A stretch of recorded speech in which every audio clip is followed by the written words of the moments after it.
My wife said, "I wonder why I married with you." I served her with divorce papers. Mom paused for a moment, her silence stretching uncomfortably. I could tell she was thinking, weighing her words carefully before speaking. Finally, she hit me with a question that sliced deeper than I expected. "Do you ever snap like that at your coworkers? At your boss? At your friends or other family?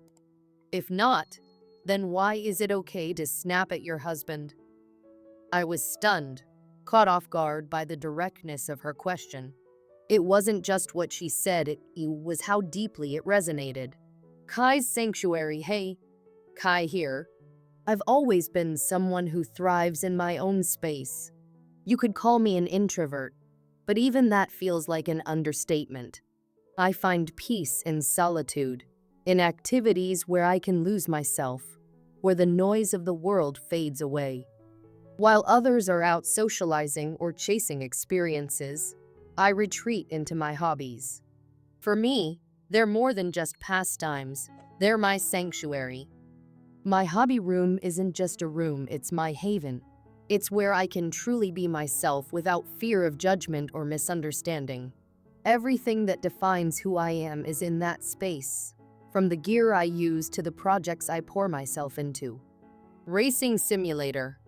This isn't just a game, it's an experience. I've got the whole setup.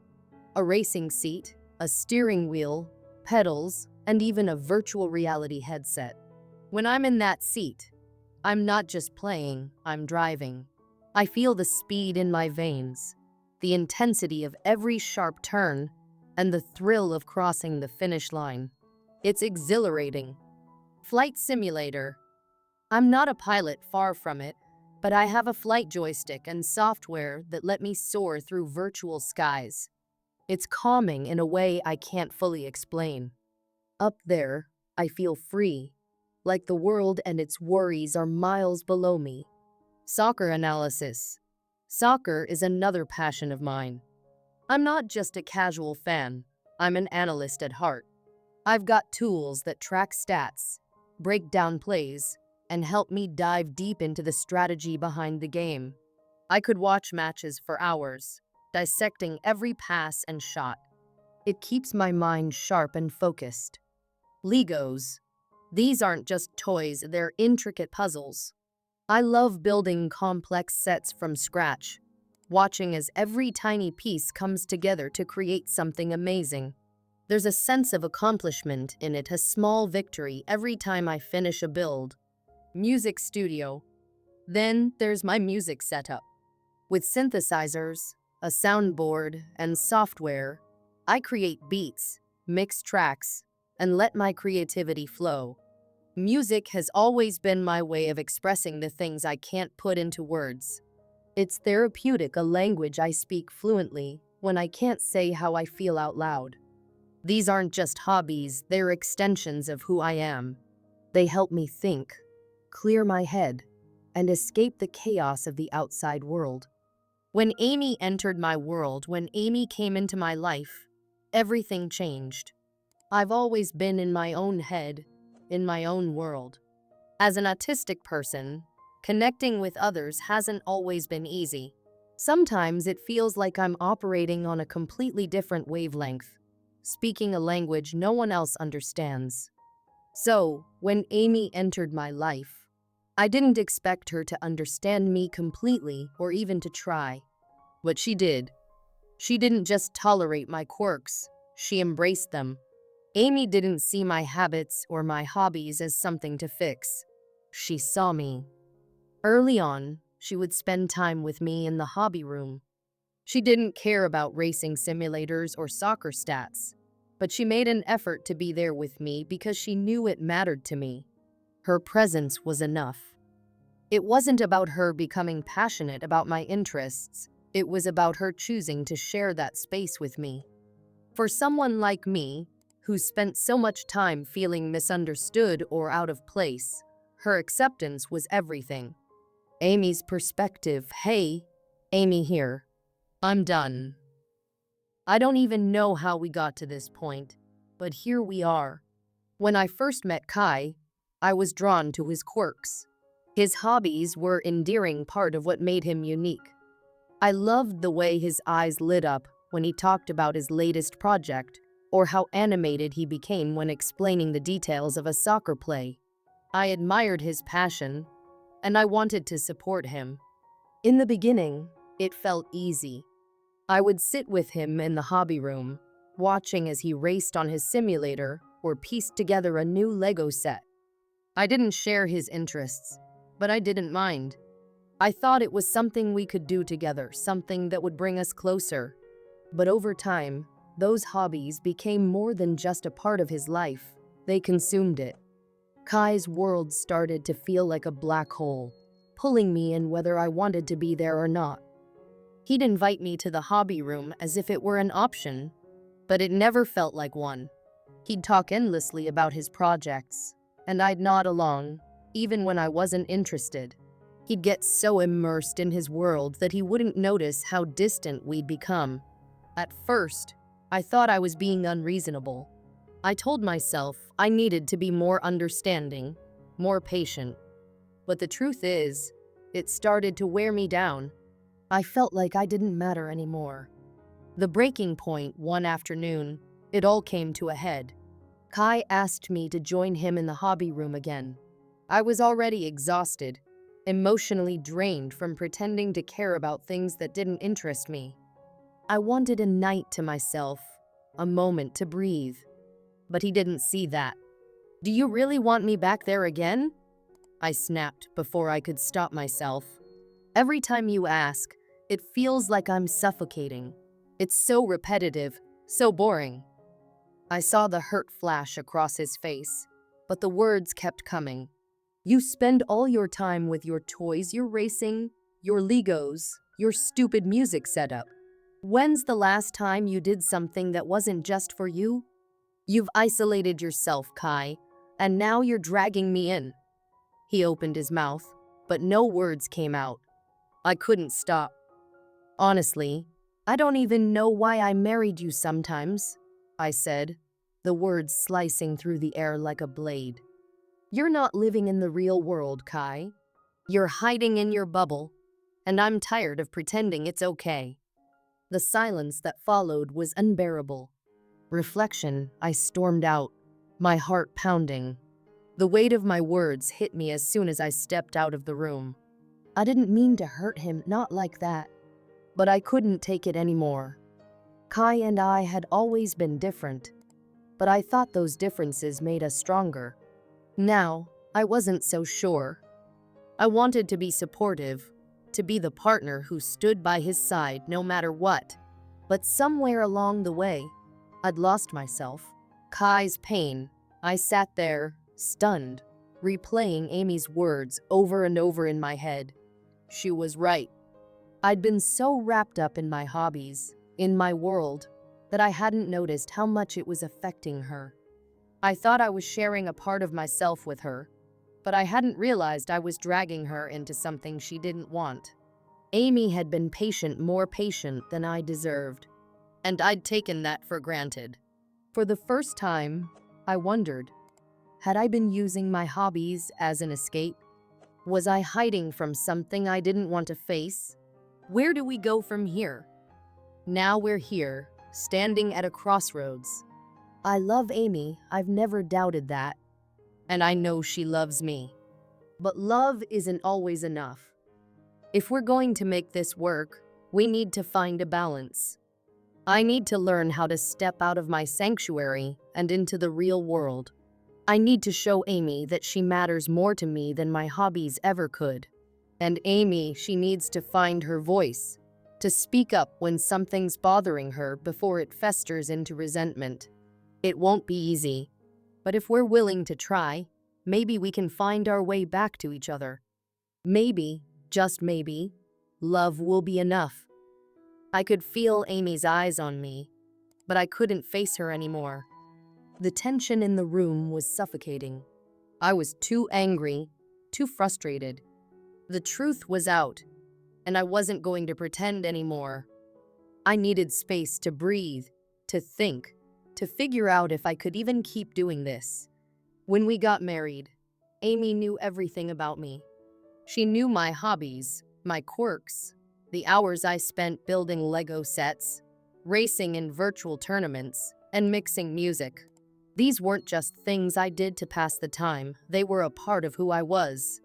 Back then, she'd sit with me sometimes while I worked on a project or raced online. Even if it wasn't her thing, she'd smile and say, "That's just Kai." I thought that meant she accepted me for who I was. I thought it meant she loved me. But now? Now it feels like she's decided I'm a burden. The way she snapped at me earlier, the things she said, it's like all of this, all of me, has suddenly become too much for her. She called me childish. She said I didn't have a life outside my hobbies. Then she said the thing that broke me. Why did I even marry you? That part hit the hardest. Why did she marry me if this was who I've always been? Did she think I'd change? Did I make her think that? I didn't have answers, just a growing sense of betrayal. After her outburst, I retreated to the couch, my mind spiraling. I couldn't even bring myself to go into my hobby room. It didn't feel like a sanctuary anymore. It felt tainted, a place of rejection instead of comfort. For the first time in years, I didn't want to build anything. I didn't want to race. I didn't want to do anything that reminded me of the person she called childish. Staring at the ceiling, I couldn't help but wonder if marrying Amy had been a mistake. Maybe marrying anyone was a mistake. I've always been me, exactly like this. My hobbies aren't just pastimes, they're a part of who I am. If that's not enough, or if it's too much for someone who said they loved me, then what's the point? The thought haunted me as I lay there in the dark, trying to make sense of it all. I thought about my parents, about my father, who was never emotionally present, and my mother, who bore the brunt of his indifference. He was always buried in his work, and she was always alone, left to deal with her feelings in silence. I remember how lonely she looked, how the distance between them kept growing until there was nothing left. I swore I'd never let that happen to me. But now I was seeing parallels, not because I didn't try, but because maybe what I was offering wasn't what Amy wanted. Maybe what I had to give would never be enough for her. I started pulling back. No more hobby room. No more asking Amy to join me in my world. If it wasn't enough for her, then maybe it was better to stop trying altogether. I buried myself in work instead. It was easier than dealing with the cold silence that had settled between us. She didn't say much after her outburst, and honestly, I didn't have the energy to start a conversation. The worst part was realizing I was already shutting down, just like my father had. I hated it, but I didn't know what else to do. I couldn't keep trying to connect with someone who seemed to resent the very things that made me me. Maybe Amy wanted someone different. Maybe I wasn't the right person for her. Or worse, maybe I wasn't the right person for anyone. For the first time, the thought of divorce crept into my mind. Not as something I wanted, but as something I might need to protect myself from feeling this kind of hurt again. Amy's POV. The divorce papers sat on the coffee table like a silent accusation. I cradled the phone in my hands, sobbing as I dialed my mom. "I don't know what happened," I choked out. "I thought we were okay. I didn't think he'd actually leave." Mom's voice was calm, but I could hear the disappointment beneath it. "Amy, honey, you've been upset with him for a long time. Maybe he just reached his breaking point." "That doesn't make it fair," I snapped, sharper than I intended. I was frustrated, sure, but I didn't mean for it to come to this. He should have told me how he felt instead of just walking away. Mom was silent for a moment. Then she asked a question I wasn't ready for. "Do you ever snap like that at your coworkers? At your boss? Your friends or family? If not, then why was it okay to snap at your husband? Why couldn't you control your temper with the one person who's supposed to mean the most to you?" I froze. The answer hung heavy in the silence. No, I wouldn't have spoken to anyone else that way. I wouldn't have dared. But with Kai, I didn't hold back. He was my safe space, the one person I thought I could dump all my frustration and anger on. Only now did I realize how unfair that had been. He was suffocating me, Mom, I said weakly. Always in that hobby room, always asking me to join. It was like he wanted me to become a part of everything he did, and I just needed space. Mom sighed deeply. You know, when I was your age, I complained to my mom about your father. He was always in the garage, tinkering with that old car of his. I thought he should have been inside, talking to me, spending time with me. My mom asked me something that changed everything. She said, "Have you ever thought of going into the garage with a couple of drinks and a chair? Maybe chat with him or bring a book and just sit there?" And you know what? I hadn't. She paused, her tone softening. That's when I stopped complaining. Now there's a comfortable chair in the garage, a little bookshelf, even a TV. Your father never asked me to come in there, but when I did, we found a way to share that space. He felt appreciated, and so did I. Her words stung. So what? You're saying this is my fault? That I should have just gone along with everything Kai wanted? No, Mom said firmly. What I'm saying is that marriage is about meeting each other halfway. You didn't have to love what he loved, Amy, but you could have tried to be there for him in a way that mattered to him, not just to you. You knew who he was, but you kept expecting him to change for you. And now? Now you've lost him. You had a good man, and you pushed him away. Her words hit me like a ton of bricks. She was right. I had a good man, a man who adored me, who wanted nothing more than to share his world with me. And instead of appreciating him, I criticized him, belittled him, until he had no choice but to leave. The house felt colder without him. Every room seemed to echo with a silence I couldn't ignore. I found myself wandering into his hobby room, a place I'd rarely stepped into before. It was untouched, still neatly organized with all the things that made Kai who he was. I ran my fingers over his Lego sets, his racing wheel, his carefully stacked vinyl records. This room was his sanctuary, the place where he found joy and peace. And I had made it feel like a prison. Sinking onto the couch, I felt tears streaming down my face. Kai had never asked me to change.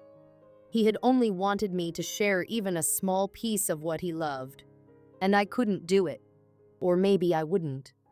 Now, I was left with the consequences. Mom's words echoed in my mind. You had a good man, and you lost him. Kai was gone, and I had no one to blame but myself. As Amy sat in the silence of her empty home, she realized something that would stay with her forever. Love isn't just about accepting someone for who they are, it's about actively showing that acceptance in ways that matter to them. Unfortunately, sometimes we only see the value of what we had when it's already gone. What do you think? Could Kai and Amy have saved their marriage if they had communicated better or met each other halfway? Or were they simply too different to make it work? Let us know your thoughts in the comments below. If you enjoyed this story and want to hear more emotional, thought-provoking tales like this, don't forget to like, share, and subscribe to the channel. Hit that notification bell so you never miss an update. Thank you for watching, and we'll see you in the next story.